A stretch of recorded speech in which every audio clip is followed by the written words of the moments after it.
Hi everyone, welcome to Source Snack Break. I am Ren with Source. Today is Monday, August 3rd.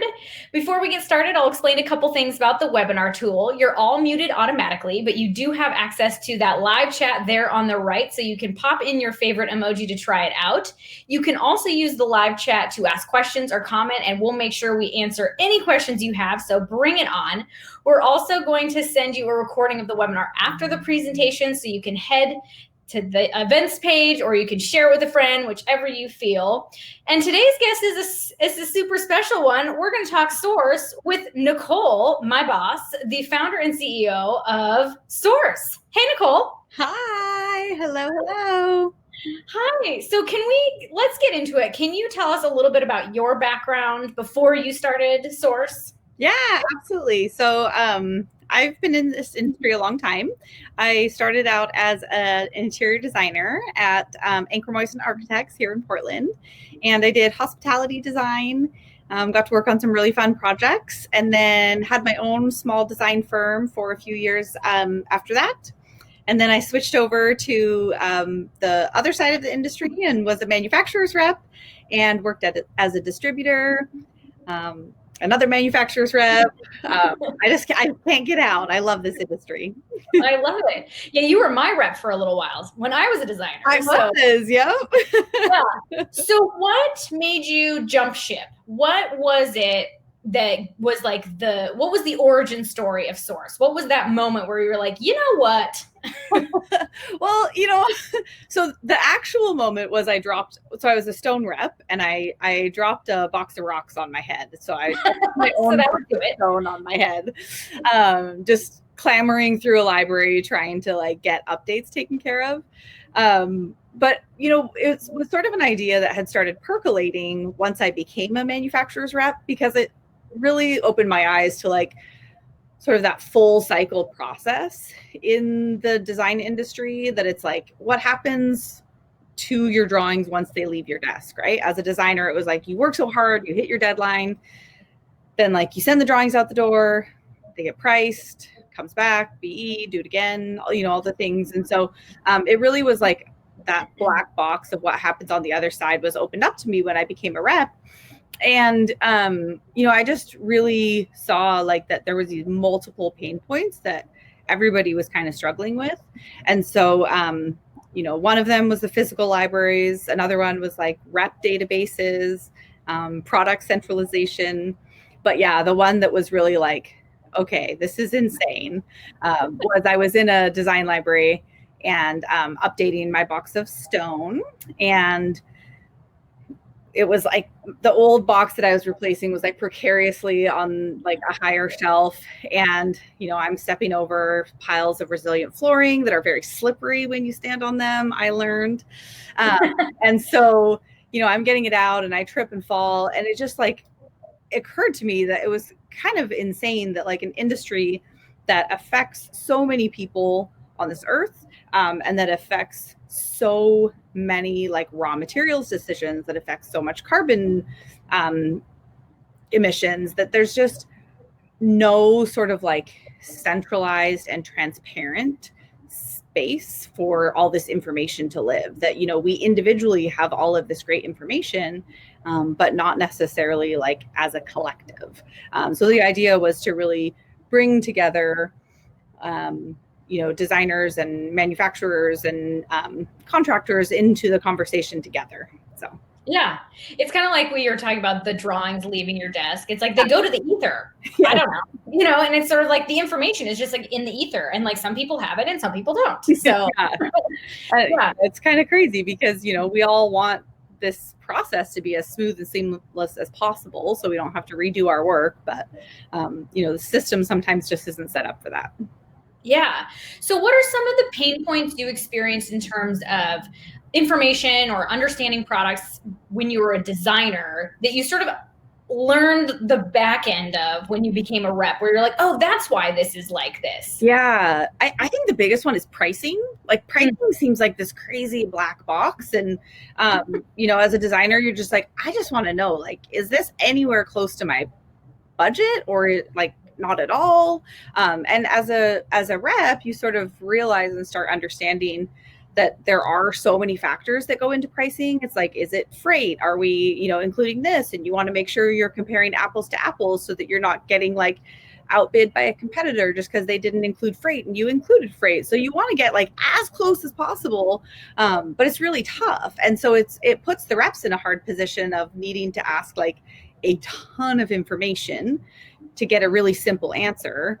And so that was one of the things that we strove to do with Crowdsource is like, we're not going to do project pricing. That's very specific to each project, but we can tell you like on an apples to apples basis, sort of what you're looking at when you're trying to decide if something's in the right budget, just that really simple budgetary pricing. So that was one thing. And then tracking down information was another one, just like getting spec sheets, getting EPDs, getting whatever all those bits and pieces of components are together. Yeah. I, as a former designer, completely agree with you. That was also a struggle I felt. So you had this aha moment. Yeah. Then what did you do? It says here that you learned to code in your basement, which sounds very exciting. So can you talk about like you had this idea and then what? Yeah, well, I would say that I use the phrase learn to code, but like now that we have actual software engineers on our team, I use that like coding very loosely, ultra light. Yeah. But, I really was just like, I think I could do this because I'm crazy. But no, it was really just like, I think that we could get started somewhere and we don't have to have all the answers and all the solutions, but like, let's try this. Let's try to see if the community will come together and make something like this happen. So actually, before I even sort of dug into the full process, I reached out to a couple of the interiors principals at some firms here in town and just said, hey, I'm thinking of doing this thing. This is kind of what it's going to look like. Does that sound like something your firm might be interested in? And they were just like, yes, like this whole process is so hard. We would love support in it. And so, I started, sort of building a database and building a platform and leveraging some existing technologies and figuring out how to kind of tie it all together. And then we were able to launch. I had a couple beta testers in town too, which was really fun to sort of, rope in some designers and say, hey, I'm working on this crazy idea. I just need you to like test it out and, see if it works. And sometimes it didn't, so it was good. So it did that. And then we officially launched in April of 2018. And here we are. So when you were pitching this to your beta testers, what did you tell them? Like, what was your original like pitch to people? Well, really, some of it was around just questions, because with the very first beta testers, it was really about understanding like, it had been a few years since I'd been a designer, like what had changed, what was different, what was the same, and understanding their process. And then also, the other part that we talked about was, really just getting one place to go to order samples, to connect with your reps, to find out about pricing, whatever it is, if that alone would be really helpful. Mm-hmm. And the first version of the website launched with almost no products in the catalog. There was very limited products in the catalog, maybe like 5,000 or 10,000 products. And just the fact that you could go on there and like be on a brand page and connect with your reps was enough at that time. So, it was really just understanding like what does this need to do before it launches, knowing that it wouldn't be everything that I wanted it to be yet. Yeah, but they could see sort of like where it was going in where you had started. Yeah. Yeah.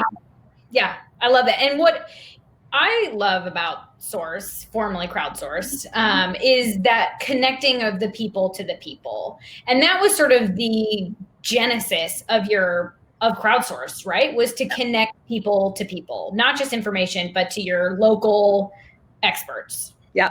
Yeah. So one thing that I found as a rep was that, a lot of the time you're helping get a sample to a designer, but then you're also sort of part of that project.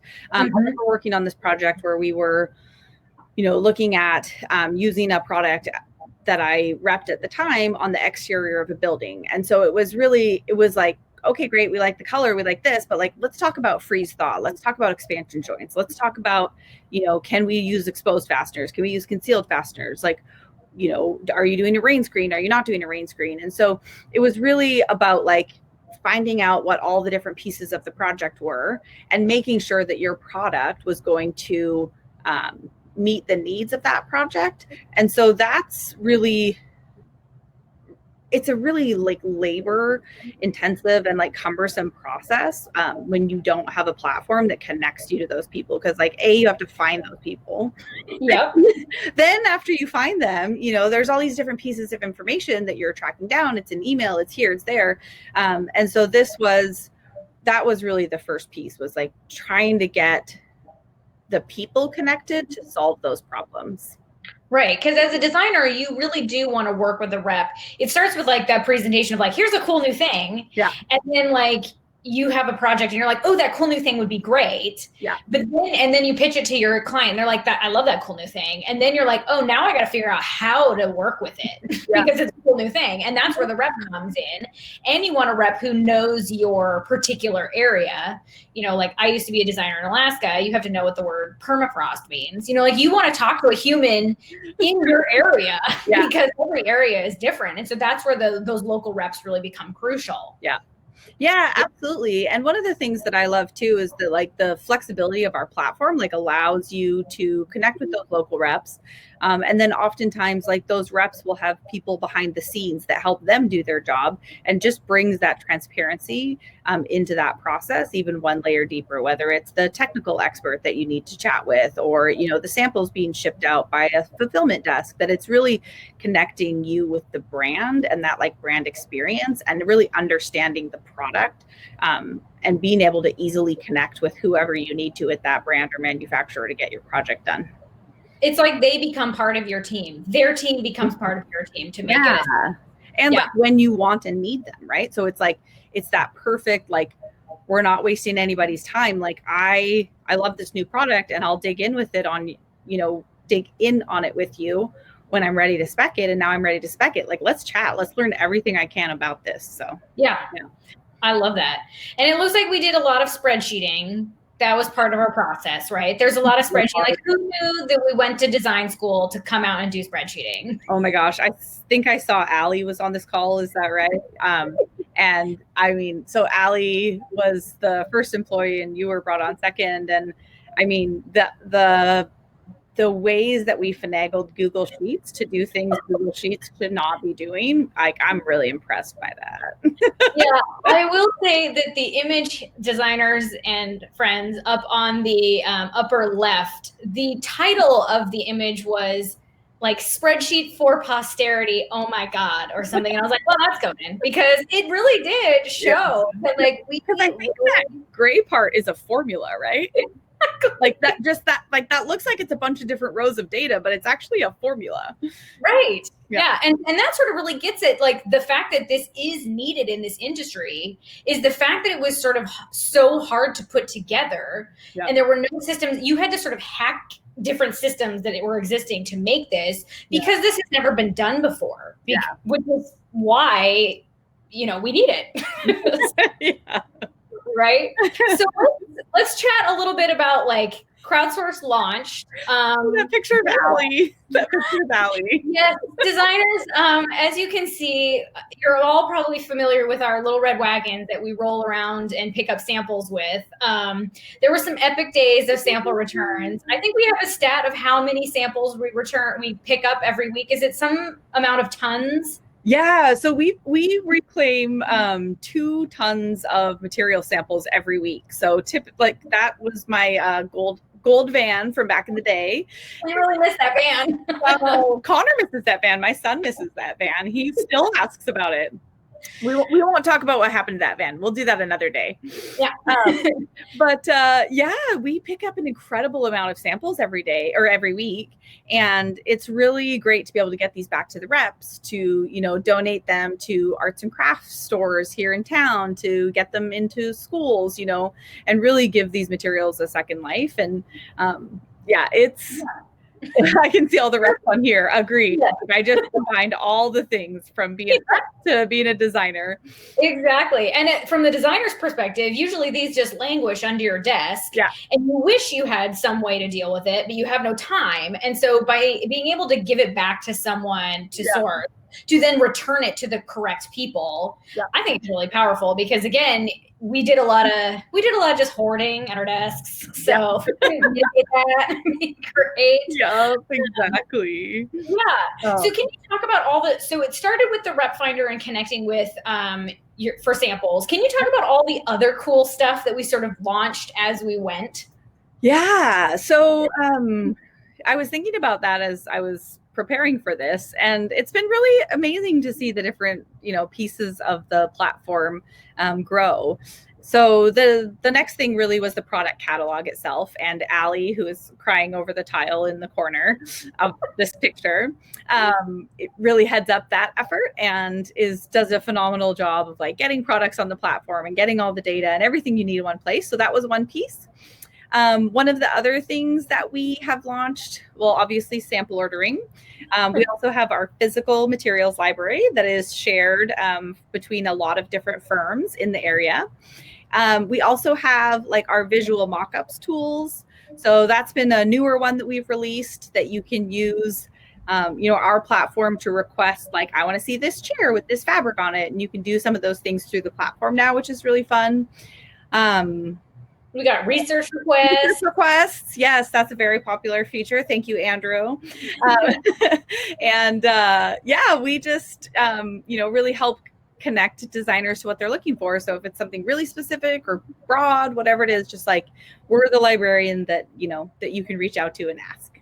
Yeah. One thing I sort of always tell people is we're sort of an old school, new school model. Like in the olden days, you would go to the library and ask a reference librarian, and you'd be able to ask anything from like, where is the children's section, to like, I need an Indian vegetarian cookbook. And they would know the answer to both of those things and would point you in the right direction. So it feels like we at Source, the product experts, really are good at being like, here's this very specific tile that you need, or here's a general direction to go in. We'll help you. Absolutely. Oh, absolutely. From like, hey, I just need like inspiration on this, type of thing, or, I need a, coat hanger that looks like X, Y, and Z and specific requirements. I'm saying this might have happened, right? Yeah, exactly. And one of the things I love also is that a lot of our features have come about because designers have asked for them.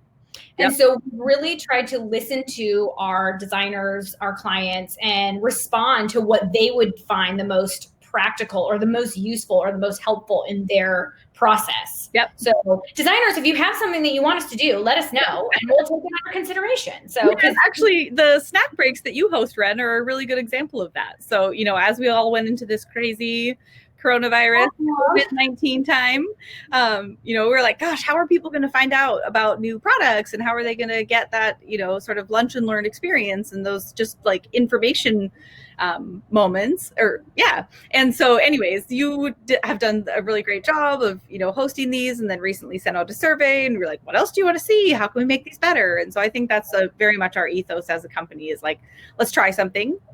If it's great, let's do it. If it's terrible, let's stop. Like, we also at one point had a job board because I thought that'd be a great idea. We don't have that anymore because it was not a great idea. Let's try things. Let's keep doing them if they're working and continue to make them better. So yeah, I really love the sort of interaction we have with our clients so that we really can be integrated into also their design process. But like, we've been in your shoes. We know the struggles. Like, let us know how we can help you make your life better, because it was our life one time. So we'd love to do that.